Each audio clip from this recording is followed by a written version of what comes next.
Paris, au tournant des années 2010. Tandis que la voix de Marc Lavoine continue de résonner sur les ondes, loin des projecteurs, 4 enfants grandissent dans son ombre. 4 destins, 4 trajectoires qui n'ont presque rien en commun, sinon un nom devenu célèbre avant même leur naissance. Pour certains, l'art, pour d'autres, le silence, et pour l'un d'eux, une histoire entourée de malaise et de controverses. Porter le nom de Marc Lavoine fut-il une chance ou un fardeau invisible?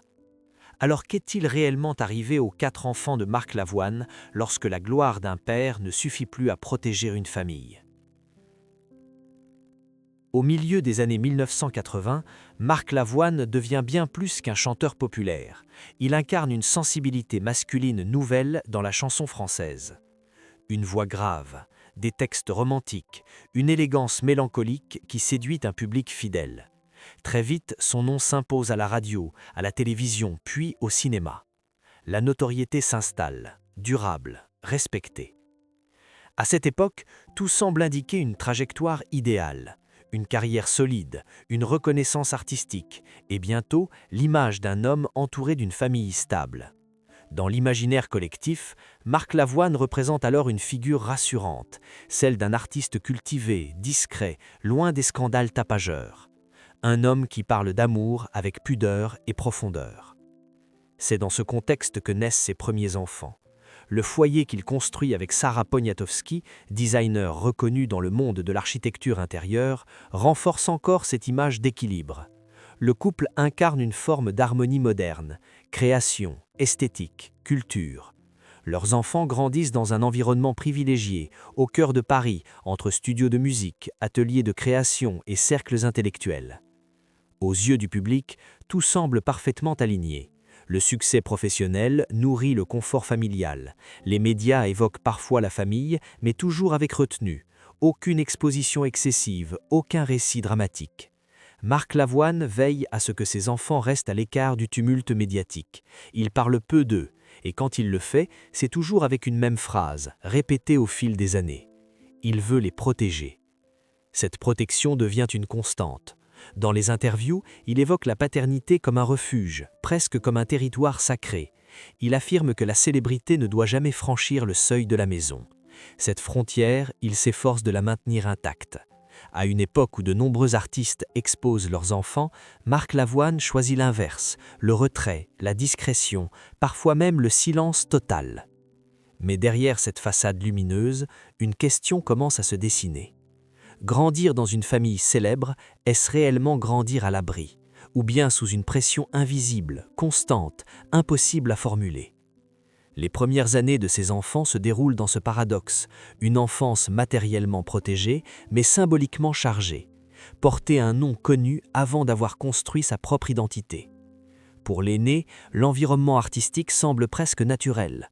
La musique, les répétitions, les conversations créatives font partie du quotidien. Très tôt, l'art apparaît comme une évidence, mais cette évidence s'accompagne d'une comparaison implicite. Comment exister artistiquement quand le père est déjà une référence?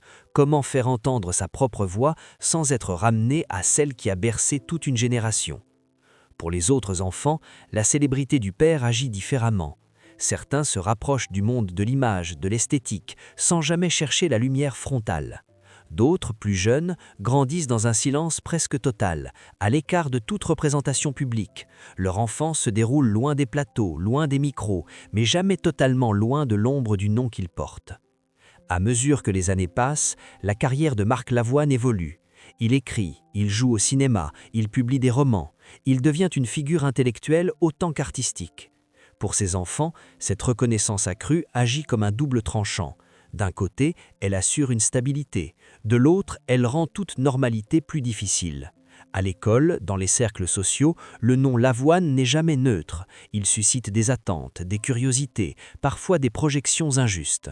Marc Lavoine, conscient de ce poids, insiste sur la liberté de choix. Il affirme publiquement que ses enfants ne lui doivent rien, qu'ils peuvent s'éloigner de l'art s'ils le souhaitent. Pourtant, même cette liberté proclamée se heurte à une réalité plus complexe. Peut-on réellement choisir quand l'héritage symbolique est aussi fort? À ce stade de l'histoire, tout semble encore tenir. La lumière domine, les fissures ne sont pas visibles. La famille apparaît comme un équilibre maîtrisé, protégé par la retenue et le silence. Mais cette harmonie repose sur une fragilité, celle d'un monde où tout change vite, les relations évoluent, les générations se confrontent, et bientôt, un événement viendra rompre ce halo protecteur, exposant la famille à une épreuve qu'aucune célébrité ne peut réellement contenir. Le basculement ne se produit pas sur une scène, ni dans une salle de concert.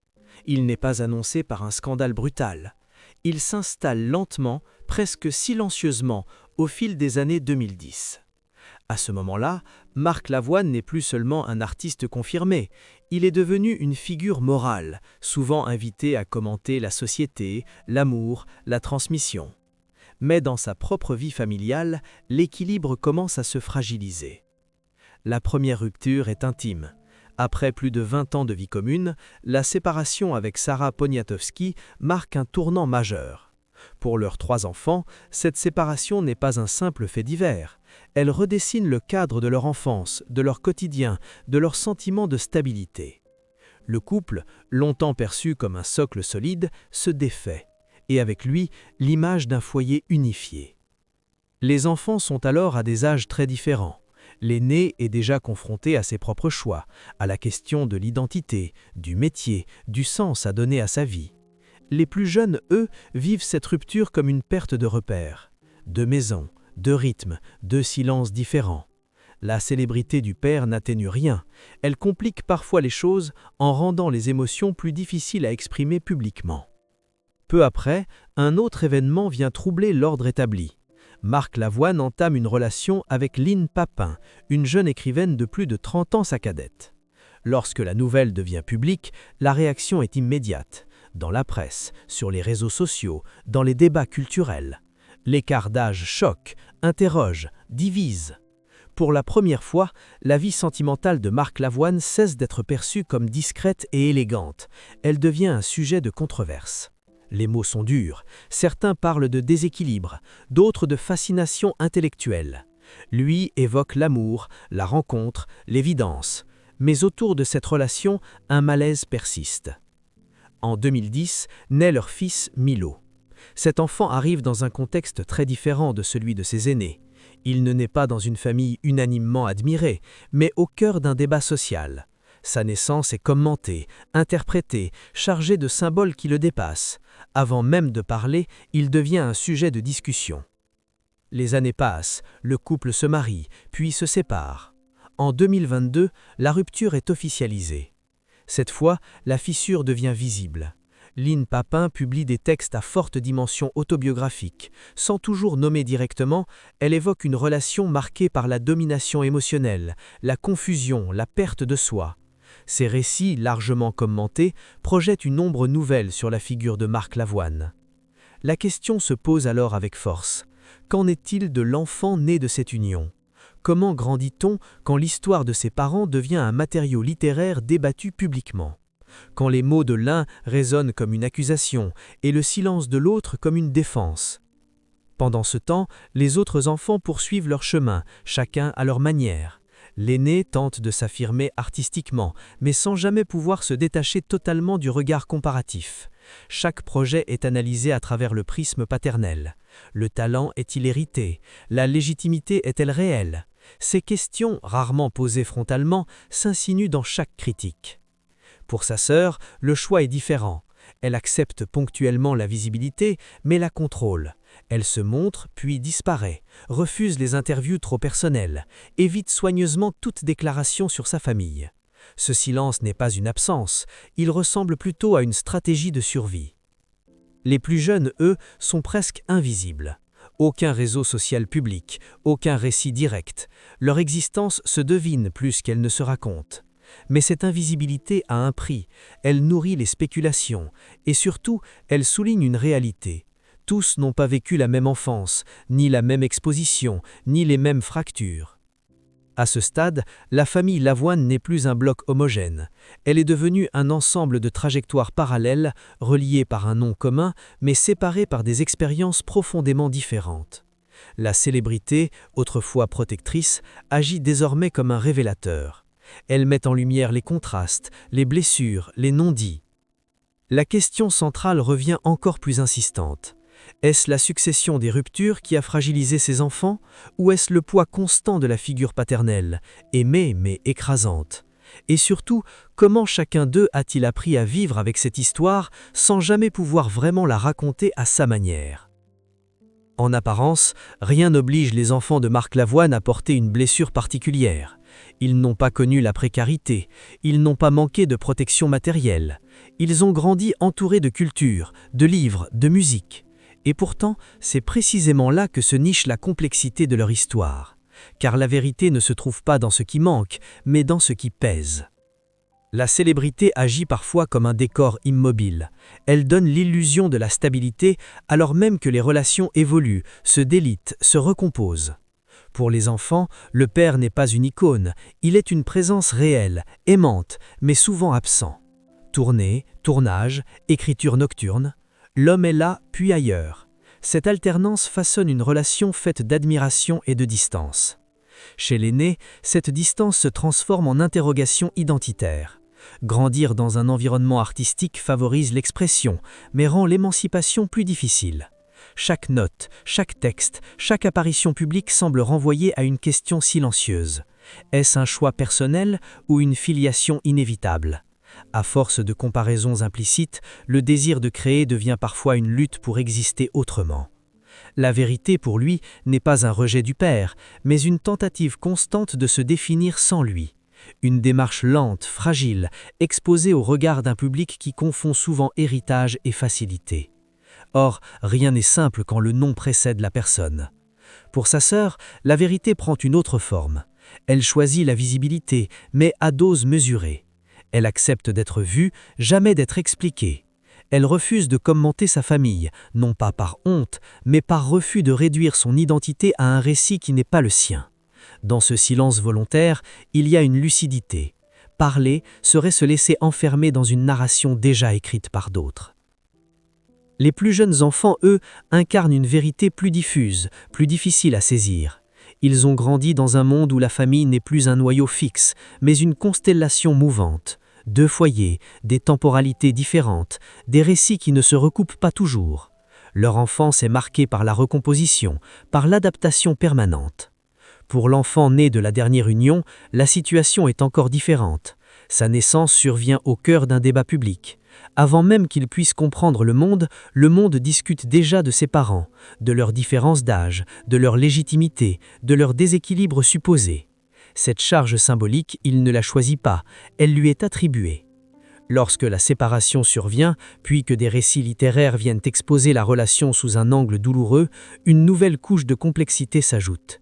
La vérité n'est plus seulement intime, elle devient interprétée. Comment grandir quand l'histoire de ses parents est disséquée, commentée, débattue par des inconnus? Comment construire sa propre narration quand les mots existent déjà, écrits par d'autres? Face à cela, le silence du père intrigue. Il ne répond pas, il n'attaque pas, il se replie. Pour certains, ce silence est une esquive, pour d'autres, une tentative de protection. Mais pour les enfants, ce mutisme pose une question centrale. Faut-il parler pour se défendre ou se taire pour préserver? La vérité ici n'est pas tranchée. Elle se situe dans l'entre-deux, dans cette zone floue où l'amour paternel coexiste avec une forme d'inaccessibilité émotionnelle. Marc Lavoine a souvent dit qu'il aimait ses enfants plus que tout, mais aimer ne suffit pas toujours à réparer les fractures invisibles. Chaque enfant, à sa manière, développe une stratégie. L'un s'exprime à travers l'art, l'autre contrôle son image, les plus jeunes se réfugient dans l'anonymat. Aucune de ces réponses n'est meilleure qu'une autre, elles sont simplement des tentatives de survie symbolique face à un héritage trop grand pour être ignoré, trop intime pour être pleinement partagé. Ce que révèle cette histoire n'est pas un scandale caché, ni une faute précise, c'est une vérité plus subtile, plus dérangeante. Celle d'une famille où l'amour existe, mais où la transmission est complexe, où le nom ouvre des portes, mais crée aussi des murs, où le silence protège autant qu'il isole. Alors, que sont devenus les enfants de Marc Lavoine? Ils ne sont ni brisés, ni triomphants. Ils avancent, chacun avec ses choix, chacun avec ses zones d'ombre. Et peut-être que la vérité la plus profonde réside là, Grandir dans l'ombre d'un homme admiré par millions, c'est apprendre très tôt que la lumière n'éclaire jamais tout. À la fin, aucune image spectaculaire ne vient conclure l'histoire. Pas de révélation fracassante, pas de réconciliation mise en scène. Seulement une réalité plus discrète, plus dérangeante. Les enfants de Marc Lavoine n'ont pas connu une chute brutale. Ils ont traversé quelque chose de plus lent, plus diffus, le poids d'un héritage émotionnel que personne ne leur a vraiment appris à porter. Car porter un nom célèbre n'est pas seulement une question de privilège, c'est aussi une exposition permanente à des attentes silencieuses. Être regardé avant d'être compris, être associé à une histoire que l'on n'a pas écrite. Pour les 4 enfants, ce nom agit comme un fil invisible. Il relie, mais il contraint. Il ouvre des chemins, mais empêche parfois de s'en éloigner. L'aîné avance toujours dans l'ombre de la création. Il continue de chercher une voie qui lui appartienne vraiment. Pas contre son père, mais à côté de lui. Une place étroite, difficile, où chaque pas est scruté. Son parcours n'est ni un échec, ni une victoire éclatante. Il est celui d'un homme qui tente de transformer l'héritage en dialogue, plutôt qu'en comparaison. Sa sœur, elle, a compris très tôt le danger de la parole publique. Elle a choisi de se montrer sans se raconter, de construire une image sans livrer son histoire.